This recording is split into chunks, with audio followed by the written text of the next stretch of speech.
जब नौजवानों ने रोजगार मांगा तो उन्हें लाठियां दी गई। जब महिलाओं ने अपने हक के लिए आवाज़ उठाई तो उन्हें लाठियां दी गई। जब किसानों ने अपने हक के लिए आवाज़ उठाई तो उन्हें गालियां दी गई।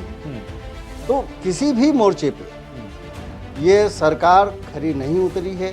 ये आए थे भूख भ्रष्टाचार मिटाने के लिए, नौजवानों को नौकरी देने के लिए, महंगाई को समाप्त करने के लिए।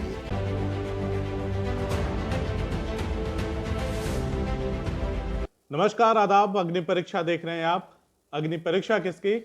2022 के चुनाव की। 2022 में तय होगा कि उत्तर प्रदेश में किसकी सरकार बन रही है। एक तरफ सत्ता पक्ष से लगातार दावा किया जा रहा है कि इस बार भी 300 के पार, तो वहीं विपक्ष के जो सबसे बड़े नेता हैं अखिलेश यादव, वो कह रहे हैं कि भाजपा की बारी गई, भाजपा का सुपड़ा साफ होना तय है, क्योंकि उन्होंने ऐसा कुछ भी नहीं किया इन बीते 5 सालों में जो जिसकी वजह से वो दोबारा सत्ता में वापस आ सके।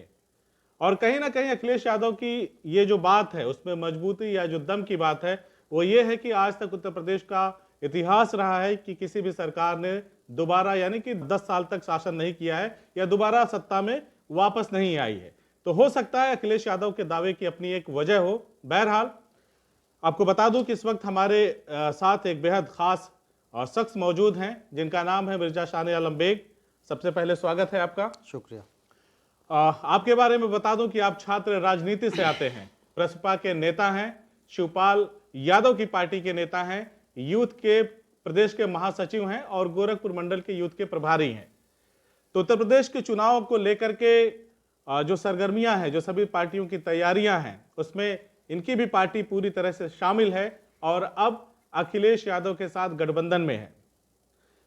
मिर्जा शान ए आलम बेग, 2014 में जब मुलायम सिंह यादव आजमगढ़ से चुनाव लड़ने आते हैं लोकसभा का, उनसे प्रेरित होकर के, उनसे प्रभावित होकर के, क्योंकि इनका मानना है कि समाजवादी पार्टी छात्रों को जो राजनीति करते हैं उनको बहुत सपोर्ट करती है, उससे प्रेरित होकर इन्होंने 14 में समाजवादी पार्टी को ज्वाइन किया और नवंबर 2018 में ये शिवपाल यादव के साथ चले गए। बहरहाल तमाम चीजों पे चर्चा करेंगे और जानने की कोशिश करेंगे कि 17 में बिखराव था तो सत्ता हाथ से चली गई, इस बार साथ आए हैं। पहला सवाल यही है कि 17 में बिखराव था तो सत्ता हाथ से चली गई, इस बार साथ हैं तो क्या कुछ होने वाला है? देखिए, माननीय शिवपाल सिंह यादव जी ने पूरी तरीके से अखिलेश यादव को आशीर्वाद दे दिया है और शिवपाल यादव के आशीर्वाद से अखिलेश यादव 2022 में प्रदेश के मुख्यमंत्री बनने जा रहे हैं। तय है? तय है।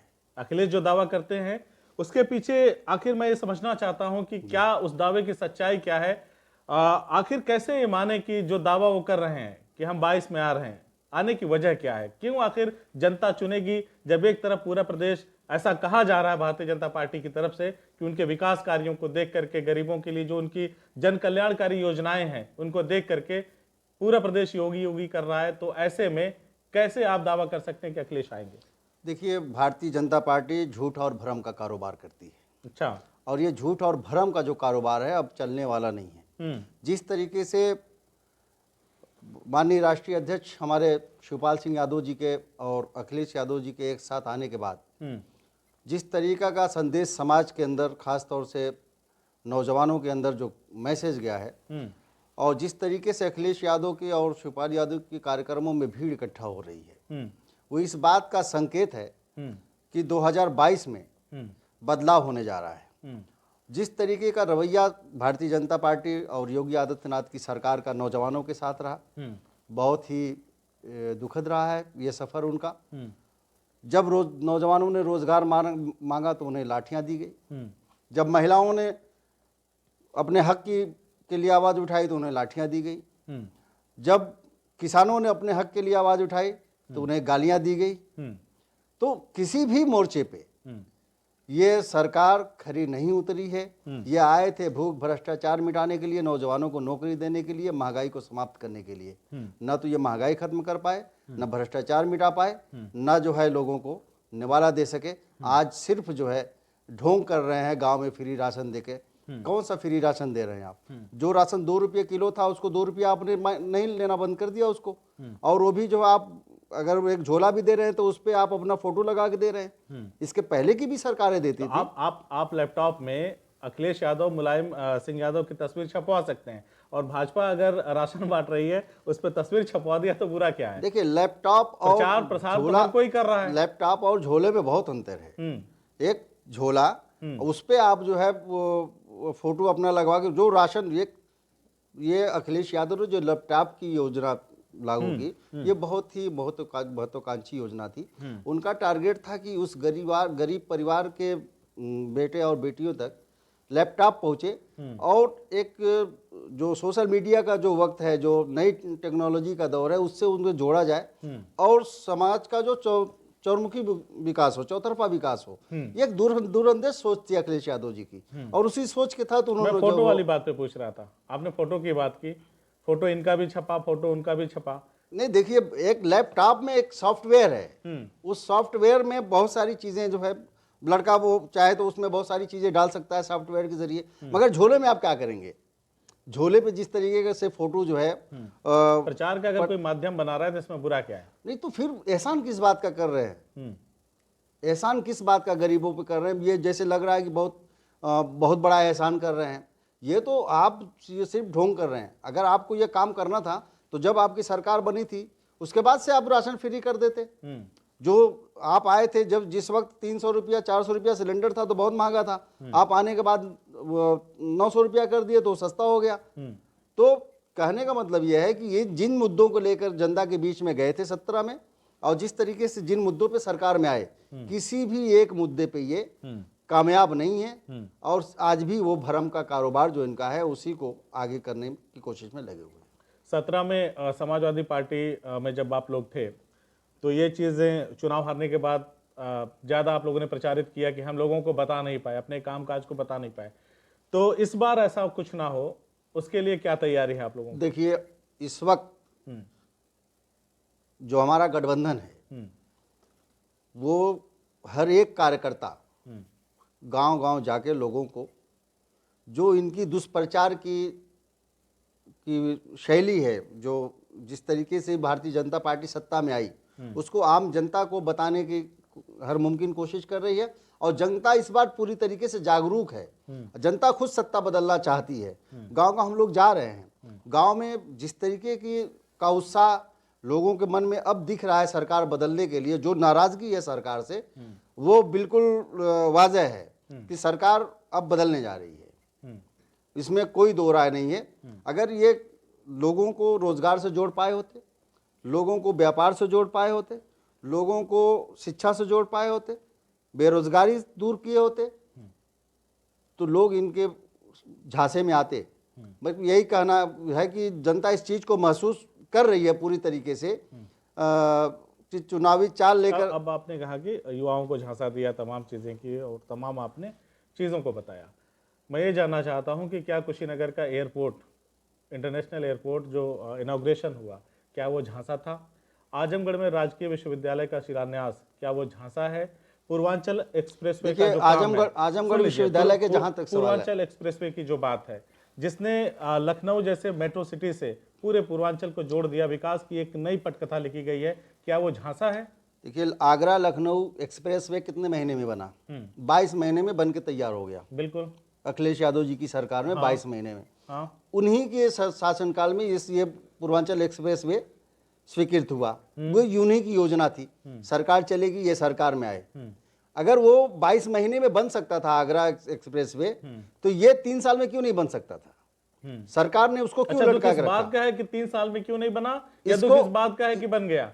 नहीं, बनने का कोई दुख नहीं। दुख इस बात का है कि जो सड़क हमको आज से 2 साल पहले मिल जानी चाहिए थी, वो आज भी हमको जो है पूरी तरीके से कंप्लीट नहीं मिल रही है। अच्छा, आज भी वो पूरी तरीके से जो है बन के तैयार नहीं है। बहुत सी कमियां अभी भी उसमें रह शान आलम साहब, मैं आपसे ये जानना चाहता हूं कि कोई भी हिंदुस्तान का ऐसा कोई बच्चा नहीं होगा जो इस चीज को, इस तथ्य को नहीं जानता होगा कि इस दौरान 17 से लेकर 22 तक के सफर में हमारा देश 2 बार बुरी तरह से कोरोना से प्रभावित रहा। लोग अपने घरों से नहीं निकल रहे थे। तो आप क्या चाहते हैं कि योगी सरकार उसमें एक्सप्रेसवे बनवाए, या क्या प्राथमिकता क्या थी? देखिए, कोरोना काल में अगर ये एक्सप्रेस वे नहीं बना भाई, पाए, 2 बार तो कोविड की नहीं, लहर आई ना बुरी मैं तरह से। आपकी बात से इनकार नहीं कर रहा हूं, कोरोना काल में जो है हर कोई प्रभावित हुआ है, लेकिन अगर इन्होंने सारे तो काम उस को समय व्यवधान तो पड़ा होगा ना। अगर सारे काम को इन्होंने रोक दिया तो इन्होंने कोरोना काल में व्यवस्था ही क्या की थी?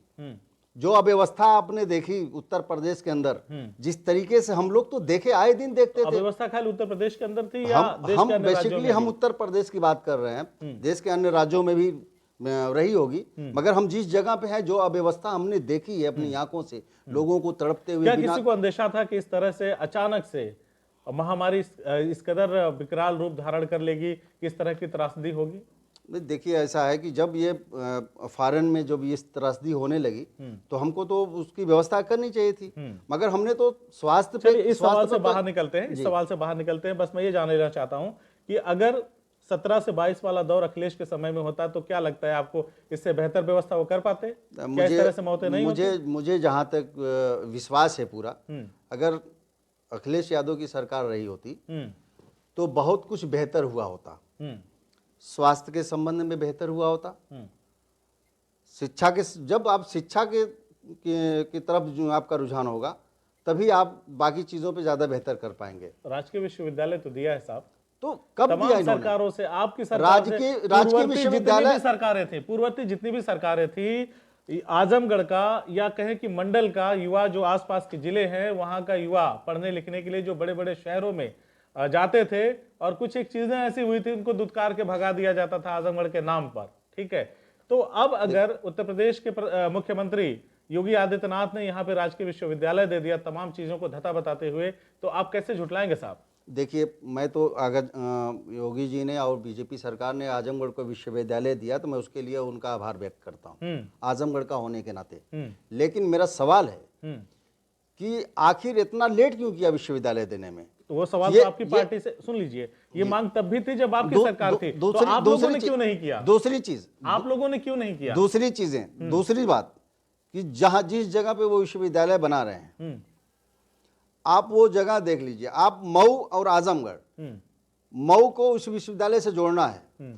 मऊ का 70% हिस्सा मऊ से उत्तर दिशा में है। यूनिवर्सिटी जहां बना रहे हैं, देखिए, बना कहाँ रहे हैं वो एक अलग का विषय है। अगर हम उस चर्चा में जाएंगे तो बातचीत, हमारी बहस है या जो हम लोग बातचीत कर रहे हैं वो लंबी हो जाएगी और दूसरी दिशा में चली जाएगी। किस जगह बन रहा है उससे ज्यादा जरूरी है कि बन रहा है ना? मैंने तो पहले ही कहा कि अगर उन्होंने किया है, मैं उसके लिए आभार व्यक्त कर रहा हूं आजमगढ़ का होने के नाते। और ये भी मुझे दुख है कि आजमगढ़ में इतनी महान शख्सियतें गुजरी हैं, अल्लामा शिबली नुमानी, पंडित राहुल संकीर्तन, कैफी आदमी, इन सारे लोगों को नजरअंदाज करके आप किसके नाम पे यूनिवर्सिटी बना रहे हैं? आप तो सीधे सीधे राजनीति कर रहे हैं ना, आप तो उसमें सिर्फ राजनीति कर रहे हैं। आपके जो घटक दल हैं, ओम प्रकाश राजभर जी, उन्होंने भी इस बात का खंडन नहीं किया।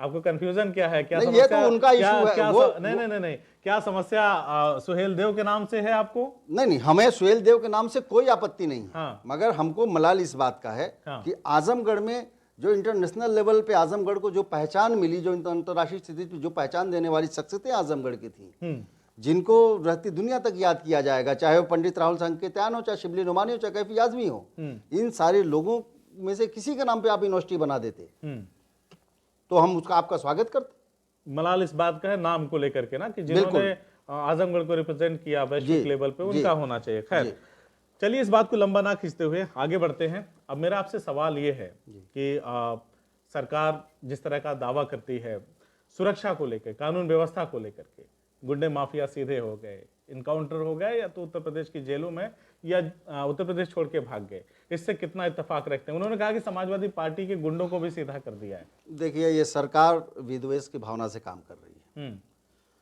गुंडों के साथ इन्होंने कार्रवाई की, फिर भी क्राइम का जो रेट है आप देखिए, अभी जिस तरीके से, अभी 2 दिन पहले की बात है, 1 दिन पहले की बात है, हमारे ही जनपद की एक बेटी जो कानपुर में पढ़ती थी, उसके साथ जिस तरीके की दरिंदगी हुई, जिस तरीके से उसकी डेथ हुई, मारा गया उसे, ये तो भी जीता जागता भी सवाल है। क्राइम रोज हो रहे हैं, घटनाएं रोज हो रही हैं, कंट्रोल किस पे आप कर रहे हैं? अगर विद्वेष भावना से अगर काम न करते तो शायद कंट्रोल हो जाता। गुंडा वो नहीं है, जिसने बीजेपी ज्वाइन कर लिया। गुंडा सिर्फ वही है जो उनके सामने खड़ा हो सके। अच्छा। गुंडा बीजेपी के जो लोग हैं, अभी जो लखीमपुर में जो घटना हुई किसानों के साथ, जिस तरीके से योगी जी कहते हैं दूरबीन लेके, वो अमित शाह कहते हैं दूरबीन लेके हमको पूरा दिखाई दे रहा है कि गुंडे प्रदेश छोड़ के भाग गए हैं, और इतनी बड़ी घटना हो जा रही है, और वो जो अभियुक्त है उसके एक 21 साल का लड़का, 20 साल का लड़का, उसको आप कैसे जस्टिफाई करेंगे कि इस तरह की घटना को अंजाम दे सकता है? कोई पेशेवर अपराधी तो था नहीं वो। देखिए ऐसा है, बचाव नहीं कर रहा हूं कहीं से, नहीं आप बचाव नहीं कर रहे हैं, मगर ये बताइए, जैसे गुंडे मवालियों की जो स्थापित गुंडे मवाली हैं, पता है, जो स्थापित अपराधी हैं उत्तर प्रदेश की, मैं उनकी बात कर रहा था। वो जिस परिवेश में है, वो जिस मंत्री का बेटा है, उसको पता है कि इस घटना के बाद मेरे साथ क्या ट्रीट होगा। अगर वो कोई आम आदमी होता या किसी दूसरी पार्टी से उसका ताल्लुक होता तो उसकी क्या स्थिति होती, आप भी जानते हैं, हम भी जानते हैं। तो क्राइम का जहां तक सवाल है कि न महिलाओं के क्राइम रेट में कोई कमी आई, न हत्या के क्राइम रेट में कोई कमी आई, क्राइम रेट में कोई कमी नहीं आई है। बस यह है कि उन्होंने विद्वेष की भावना से कार्रवाइयाँ की हैं, जहां उनको समझ में आए करना चाहिए, उन्होंने किया विद्वेष की भावना से। तो आप लोगों से जनसंपर्क कर रहे हैं या सभाएं कर रहे हैं, तो जनता से क्या रिस्पांस मिल रहा है इस बार? क्या समझ पा रहे हैं आप लोग, समझा पा रहे हैं? देखिए जनता, कहीं ऐसा ना हो जाए कि फिर हम नहीं, जनता इस बार पूरी तरीके से तैयार बैठी है, इनको बेदखल करना चाहती है सत्ता से, क्योंकि ये जिन मुद्दों पे आए थे, किसी भी मुद्दे पे ये जो है सफल नहीं हुए। और अभी बात हो रही थी क्राइम की, महिलाओं पे जिस तरीके का अत्याचार इन्होंने किया है। क्या किया है? आप लखनऊ की तरफ रुख करिए, लखनऊ में जो भी प्रदर्शन हुए, महिलाएं जब भी इनसे न्याय मांगने गई, रोजगार मांगने गई, तो उनके ऊपर लाठियां चलवाई इन्होंने। अच्छा, बीएचयू लखनऊ में? हाँ, किसी भी महिला का जो सबसे अहम पार्ट्स होता है, उसका श्रृंगार, उसका गेसु होता है। इन्होंने इतना विवश किया कि लखनऊ की सड़कों पर बैठ के जो है हमारी बहनों को, देश की बेटियों को अपने सर के बाल तक मुड़वाने पड़े, फिर भी इन्होंने लाठियां चलवाई उनके ऊपर। यहाँ तक कि गर्भवती महिलाओं को भी नहीं छोड़ा इन्होंने। बीएचयू के अंदर भी सेम घटना हुई, छेड़छाड़ से परेशान होकर जब अब देश की बेटियां जो है न्याय मांगने लगी, न्याय नहीं मिला तो आंदोलन की, वहां भी लाठियां इन्होंने मारी।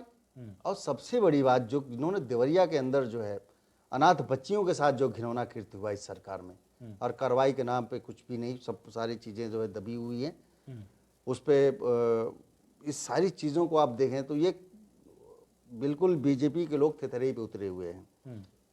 आपको मैं एकदम करंट का एग्जाम्पल आपको एक दूं, इनकी विश्वास यात्रा चल रही है, आप मेरे साथ चलिए। एक गोरखपुर हाईवे पे एक पुल है बगहीडार, जो जिला मुख्यालय से 10 किलोमीटर की मात्र दूरी पे है। उस पुल पे 1 फुट से ज्यादा गड्ढे हुए हैं। अब पूरा उस अंग्रेजों के जमाने का पुल है, और उसके लिए हम लोगों ने मुख्यमंत्री को ज्ञापन भी भेजा था कि इससे कोई बड़ी अप्रिय घटना हो सकती है। बहुत सी घटनाएं हो चुकी हैं, कई डेथ हो चुकी है उस पे। उसी गड्ढे में विश्वास यात्रा इनकी निकल रही है। अब ये बताइए कि किस विश्वास के साथ इनकी विश्वास यात्रा निकल रही है उस गड्ढों में, उस उतने पुराने पुल पे। तो ये तो बिल्कुल थेथरे पे उतर आए हैं। समय लगेगा, चीजों को भरने में समय लगेगा। अखिलेश जी के लिए ऐसा पूर्वांचल एक्सप्रेस वे कंप्लीट करा के दे दिया कि वो गाजीपुर से चलते हैं तो मऊ होते हुए आजमगढ़ में और निकल जाते हैं सीधा यहाँ से सुल्तानपुर तक, लखनऊ तक चले जाते हैं। देखिए, जिस चीज को ये 2 साल में कर सकते थे, 2 साल पहले बन सकता था, वो आज भी कंप्लीट नहीं है। अच्छा, क्योंकि इनको हर चीज में राजनीति करनी है। अगर ये किसी को 2 किलो अनाज भी देंगे तो उसमें भी राजनीति करेंगे ये।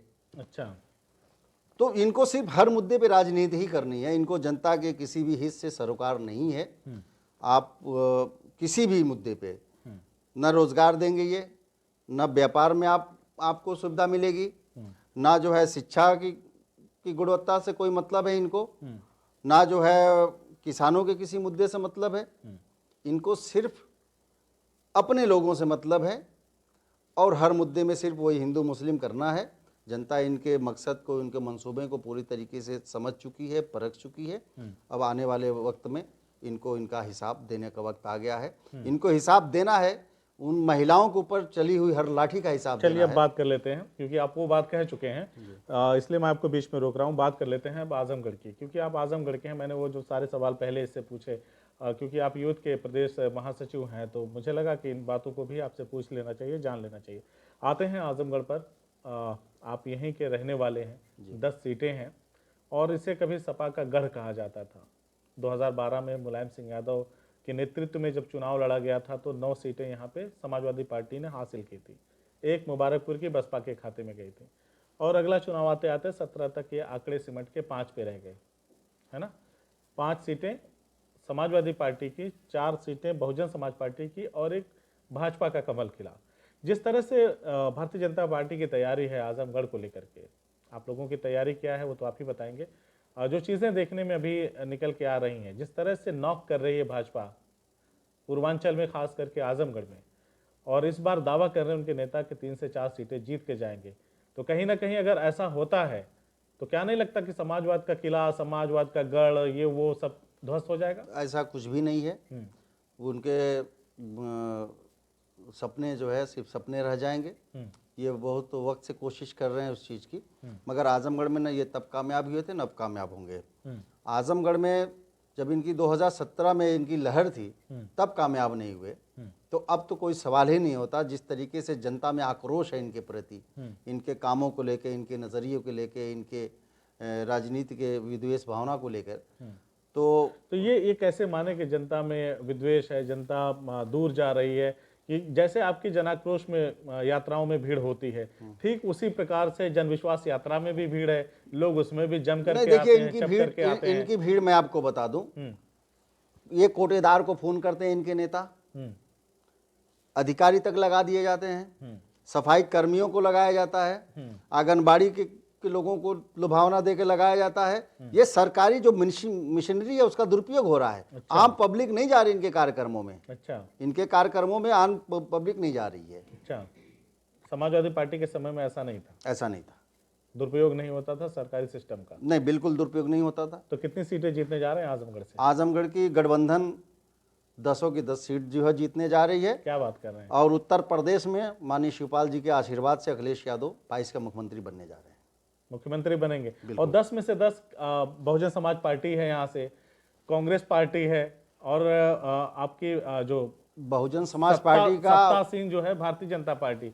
मैंने कहा कि उसके नेता दावा कर रहे हैं 3 से 4, आप कह रहे हैं कि कुछ भी नहीं है। कुछ भी नहीं है, उनके दावे बिल्कुल खोखले हैं। जो भ्रम और का उनका व्यापार है, जो कारोबार है, बिल्कुल जो है वो समाप्ति की ओर है। अब भ्रम का कारोबार इनका। चलिए सिर्फ आखिरी सवाल आपसे ले लेते हैं, क्योंकि आप बार बार जिक्र कर रहे हैं कि शिवपाल जी के आशीर्वाद से, शिवपाल जी के आशीर्वाद से।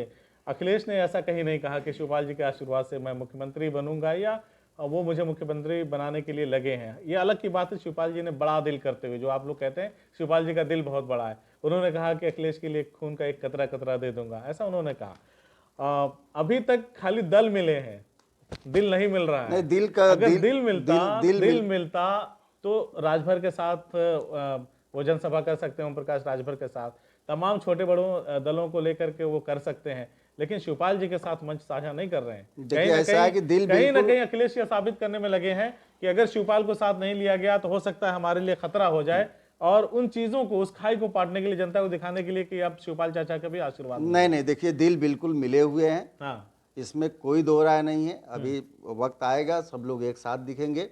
अभी किस तरीके से इस अतताई सरकार को हटाया जाए उस मंसूबे पे दोनों लोग काम कर रहे हैं, और इसमें कोई दो राय नहीं कि लोगों के, चूंकि बाप बेटे का रिश्ता है तो वो हमेशा रहेगा, और दिल में कहाँ कभी नहीं रहा। सब लोग एक दूसरे के दिल में रहे हैं। चाचा भतीजे का रिश्ता है, हम लोग बीच में कहीं से आते भी नहीं, और वो लोग बिल्कुल एक है। अगर किसी के मन में अगर कोई भ्रम है तो वो बेकार है, और आने वाले दिनों में सारे लोग देखेंगे अखिलेश यादव को जिस तरीके से शिवपाल यादव जी ने परवरिश की है, जिस तरीके से उनकी परवरिश में उनका योगदान है, उसी तरीके से राजनीति में बढ़ाने में भी उनका बहुत बड़ा योगदान है। और वो अखिलेश यादव जी इस चीज़ को अप्रिशिएट करते हैं, जितना सम्मान अखिलेश यादव जी देते हैं। एक चीज़ मैं और जानना चाहता हूँ आपसे, बीच में आपको रोक रहा हूँ जी, और क्योंकि वो सवाल बहुत ही ज़रूरी है। जब भी मैं लोगों से बातचीत करता हूँ तो लोग ये कहते हैं कि जिस तरह से तमाम पार्टियों से टूट करके विधायक या नेता समाजवादी पार्टी में शामिल हो रहे हैं, एंड टिकट के बंटवारे के वक्त अंतरकलह फूटेगा ऐसा कि अखिलेश यादव को कुछ समझ में नहीं आएगा। आखिर जो स्थापित पहले के नेता हैं उनको किस जगह रखेंगे, जो नए आ रहे हैं किस उम्मीद में आ रहे हैं? देखिए, ऐसा है कि ये किसी हमारी पार्टी के शीर्ष नेतृत्व का रणनीति का एक हिस्सा है, उस चीज़ को जो है टेक ओवर कर लेंगे, वो ज़्यादा बेहतर समझते हैं। उस पर मैं ज़्यादा टिप्पणी नहीं करना चाहूँगा।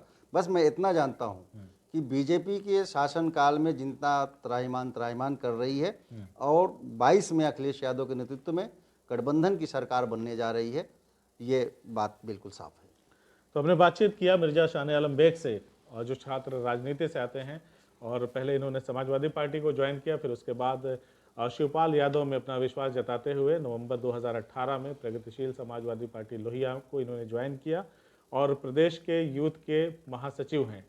और साथ ही साथ इनके कंधों पर एक बड़ी जिम्मेदारी है, यूथ के मंडल प्रभारी बनाए गए हैं गोरखपुर मंडल के।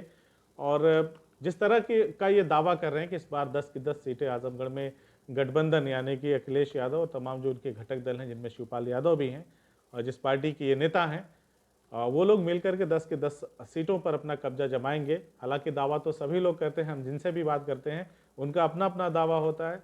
अगर भारतीय जनता पार्टी के नेताओं से बात करें तो कहते हैं कि 4 से 5 सीटें जीतेंगे और मिर्जा शाह आलम बेग साहब कह रहे हैं कि नहीं 10 की 10 जीतेंगे। क्या होगा ये तो आने वाला वक्त बताएगा, भविष्य के गर्भ में है, वो दिन ज़्यादा दूर नहीं है। देखना दिलचस्प होगा कि उत्तर प्रदेश की जनता किसे अपना सिरमौर बनाती है, किसे अपना उत्तर प्रदेश का मुख्यमंत्री चुनती है या किस पार्टी को बहुमत मिलाती है, ये जल्द ही हम सबके सामने आएगा। बहरहाल हमसे बातचीत करने के लिए आपका बहुत बहुत शुक्रिया। CIB इंडिया न्यूज की सभी खबरों को देखने के लिए लाल रंग की बटन को दबाकर चैनल को सब्सक्राइब जरूर करें, घंटी जरूर दबाएं ताकि हमारी सभी खबरों के नोटिफिकेशंस आप तक पहुंचते रहें।